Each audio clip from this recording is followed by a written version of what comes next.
नमस्कार प्रेक्षकांनो. सावळ्याची जणू सावली या मालिकेच्या आजच्या भागामध्ये आता मात्र राजकुमारच्या पायाखालची जमीन सरकलेली आहे त्या एका फोन कॉलनी. तुम्ही मालिकेमध्ये बघितलेलं असतं की राजकुमारला एक कॉल आलेला असतो आणि त्या कॉलमध्ये सांगण्यात येतं की कुणीतरी एक अशी व्यक्ती आहे जी राजकुमार कडे बंदी बनवून ठेवलेली होती आणि ती व्यक्ती चुकीने सुटून गेलेली आहे. मात्र तेव्हा आता राजकुमारला घाम आलेला असतो आणि राजकुमार लगेच त्या व्यक्तीकडे जाण्यासाठी निघतो. तर आता मात्र प्रेक्षकांनो, इकडे मात्र खूप मोठं वादळ मालिकेत येणार आहे आणि आता सावलीच्या हाती चक्क राजकुमारने त्याच्या स्वतःच्याच वडिलाला बंदी बनवलेले आता त्याला लवकरच ती तिलोत्तमासमोर घेऊन जाणार आहे. तेव्हा आता बाबा आणि इकडे सावली राजकुमारचं खूप मोठं भांडफोड करणार आहे. हो प्रेक्षकांनो, इकडे मात्र आता जस्ट लेटेस्ट प्रोमो रिलीज झालेला आहे आणि त्या प्रोमोमध्ये एवढ्या दिवसापासून आता तिलोत्तमाचा नवरा गायब असतो, म्हणजे सारंगचे वडील गायब असतात आणि त्यांची चक्क जबरदस्त अशी एंट्री सावलीसोबत आता मेहंदड्यांच्या घरी दाखवलेली असते. आणि हे वडील आतापर्यंत कुठं गेलेले होते? खरंच राजकुमारचा यांचा नेमका यांच्याशी काही गायब होण्याचा संबंध आहे का, हे सविस्तर या प्रोमोमध्ये दाखवण्यात आलेलं आहे.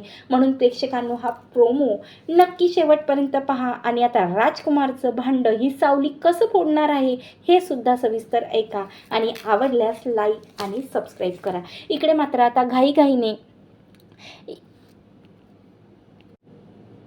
भैरवीच्या घरून आता राजकुमार निघून येतो. तो म्हणजे आता त्या ठिकाणी जातो ज्या ठिकाणी प्रोमोमध्ये असं दाखवण्यात आलेलं आहे की ज्या ठिकाणी खूप वर्षापासून आता त्याने स्वतःच्या वडिलाला बंदी बनवून ठेवलेलं असतं, फक्त आणि फक्त प्रॉपर्टीसाठी.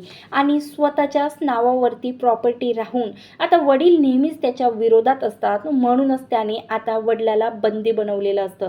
तेव्हा आता लगेच तो त्या ठिकाणी जातो ज्या ठिकाणी आता तिने स्वतःच्या वडिलाला बंदी बनवलेलं असतं आणि लगेच त्या गुंडांना सांगतो की मी किती वर्ष झाले तुला यांच्यावरती, माझ्या वडिलांवरती लक्ष ठेवण्याचे पैसे मोजतोय, त्याची किंमत तुला देतो आणि आज असे कसे ते सुटून गेले.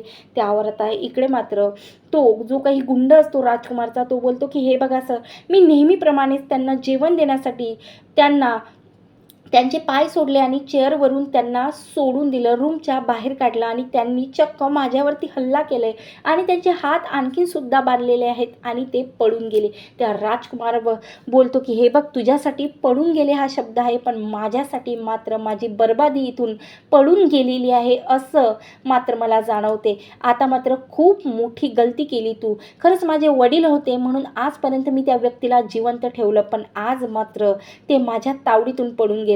मी खरं सांगतो, जा आणि त्यांना शोधा आणि जिथं मिळणार ना तिथं त्यांचा गेम ओव्हर करा.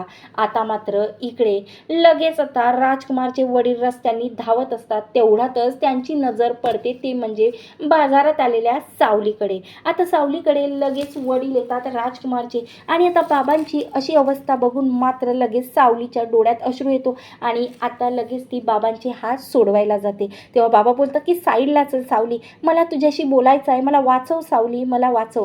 त्यावर आता सावली त्यांना साईडला घेऊन जाते आणि तिच्याकडे असलेल्या बादलीतलं पाणी आता ते सारंगच्या वडिलाला देते आणि त्यानंतर त्यांना शांत होण्यासाठी सांगते. तेव्हा आता सारंगचे वडील मात्र इकडे सरळ राजकुमारनेच मला खूप दिवसापासून बंदी बनवलेलं होतं आणि म्हणूनच मी एवढ्या दिवसपासून तुम्हा सर्वांपासून दूर होतो सावली, मला आपल्या घरी तिलोत्तमाकडे घेऊन चल आणि मला माझ्या स्वतःच्या तोंडून सांगू दे तिला की तुझ्या या लाडक्या लेखाने मला बंदी बनवून ठेवलेलं होतं, म्हणूनच मी तुझ्यापासून दुरावलं होतो तिलोत्तमा, मला घरी घेऊन चल सावली, घरी कसे आहेत सर्व सांग, मला तुमची एक एक क्षण किती आठवण येत होती गं, पण मात्र मी किती अभागी वडील आहे की माझ्याच मुलाने मला बंदी बनवून ठेवलं. तेव्हा मात्र आता सावलीला सारंगच्या वडिलाच्या तोंडून आता इकडे राजकुमारनेच त्याला बंदी बनवून ठेवलं असं ऐकता क्षणी मात्र तिच्या पायाखालची जणू जमीनच सरकते. ती लगेच आता सारंगला कॉल करते आणि बोलते की सारंग तू कुठं आहेस. तेव्हा सारंग आता बोलते की मी घरी आहे. काय झालं सावली.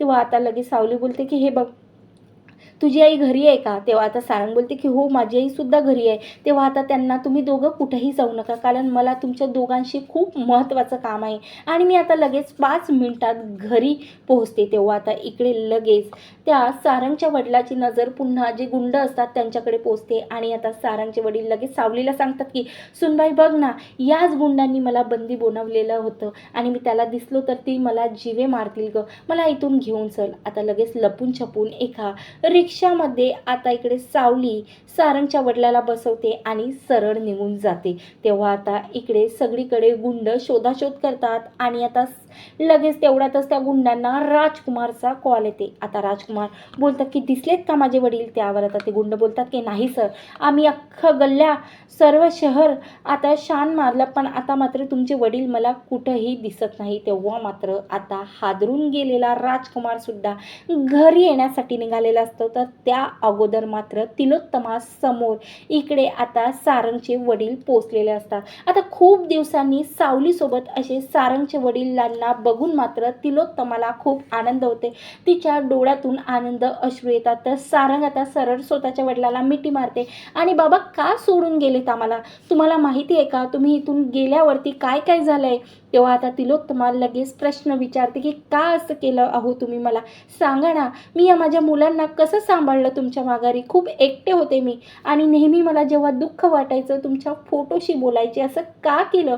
का एवढी मी कोणती मोठी चूक केली की तुम्ही आम्हा सर्वांना सोडून गेले? त्यावर आता सावली बोलते की थांबा तिलोत्तमा मॅडम, हे स्वतः सोडून गेले नाही आहे, तर राजकुमार सरांनी यांना बंदी बनवलेलं आहे. तेव्हा मात्र सारंग बोलते की काहीही काय बोलते तू? त्यावर आता इकडे सारंगचे वडील बोलतात की ती काहीही बोलत नाही तिलोत्तमा, मला आता राजकुमारने गेली 7 वर्ष झाले मी बंदी आहे त्याच्याकडे आणि तुम्हाला शोधण्याचा प्रयत्नसुद्धा केलेला नाही आहे.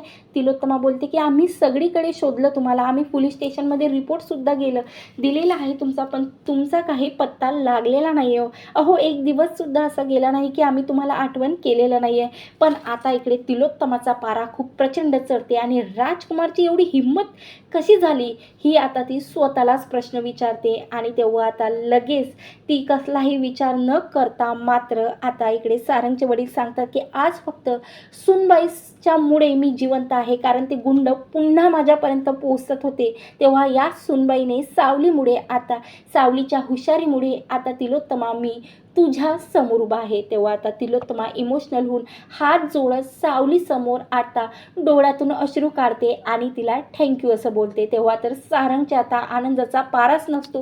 ती सरळ आता सावलीला सर्वांसमोर मिठी मारते आणि बोलते की सावली खरंच आज माझे वडील खूप दिवसांपासून मी त्यांना भेटायसाठी मी जरी कुणाला बोललो नाही तरी पण त्यांच्याबद्दल मला सतत आठवण त्यांची येत होती, पण आज तुझ्यामुळे माझे वडील पुन्हा घरी पोचले. आता तिला मिठी मारत धन्यवाद बोलतात. तेवढ्यातच तिथं राजकुमार येतो आणि लगेच आता राजकुमारला त्याच्या तोंडून हे सगळं काही बाहेर निघण्यासाठी आता सारंगचे वडील थोडं आडोशाला लपून बसतात. आणि तेव्हा आता इकडे तिलोत्तमा बोलते काय झालं राजकुमार, एवढा घाम कसा काय आला? तेव्हा राजकुमार बोलते की आई ही बाई इथं काय करते, ही सावली इथं काय करते, आणि सावली तुझी हिंमत तरी कशी झाली, घरी आली कशी तू माझ्या? लवकर या मेहंदड्याच्या घरामध्ये खरंच तुझी कवडीची सुद्धा जागा नाही आहे, म्हणून चालती हो इथून. आता असं बोलती झाल्यावर लगेच तिलोत्तमा जबरदस्त अशी राजकुमारच्या कानाखाली मारते आणि इकडे सावलीसुद्धा जबरदस्त अशी कानाखाली मारते. तर तेवढ्यातच आता सारंगचे वडील बाहेर येतात आणि टाळ्या वाजवत स्वतःच बोलतात की वा राजकुमार, मात्र स्वतःच सर्वांना त्रास दिला आणि 8 वर्ष फक्त या प्रॉपर्टीसाठी तू एका बापाला बंदी बनवून ठेवलं, एवढ्यानं तुझं मन नाही भरलं, तर एवढं चांगला तू घरात वागण्याचा नाटक करतो. तेव्हा आता सारंगचे वडीलसुद्धा इकडे राजकुमारच्या जबरदस्त कानाखाली मारत आता इकडे तिलोत्तमा समोर आता सावलीमुच्या हुशारीने आणि सारंगच्या वडिलामुळे आता इकडे तिलोत्तमा समोर आणि सारंग समोर आता राजकुमारचं खूप मोठं भांडफोड झालेलं आहे. तर तिलोत्तमाने आता सरळ पोलिसांच्या ताब्यात देण्याचा निर्णय आता राजकुमारला पोलिसांच्या ताब्यात देण्याचा निर्णय घेतलेला आहे. पण मोनिका तसं करू नका, तुमचाच मुलगा आहे, त्यांना माफ करा असं आता कोडा तिने आता पुन्हा इकडे मात्र तिलोत्तमा समोर टाकलेला आहे. तर अशा प्रकारे प्रेक्षकांना आता जबरदस्त आणि धमाकेदार एंट्री आता सारंगच्या वडिलांची मालिकेमध्ये होत आता लवकरच मालिकेमध्ये राजकुमारचं भांडं सावली फोडत आता पुन्हा सावली आणि तिलोत्तमात जे काही वाद होते ते प्रेमाने आता मिटणार आहेत आणि सावली आणि सारंग पुन्हा आता एकत्रित येणार आहे. असेच बघत रहा सावल्याची जणू सावली. धन्यवाद. जय गजानन.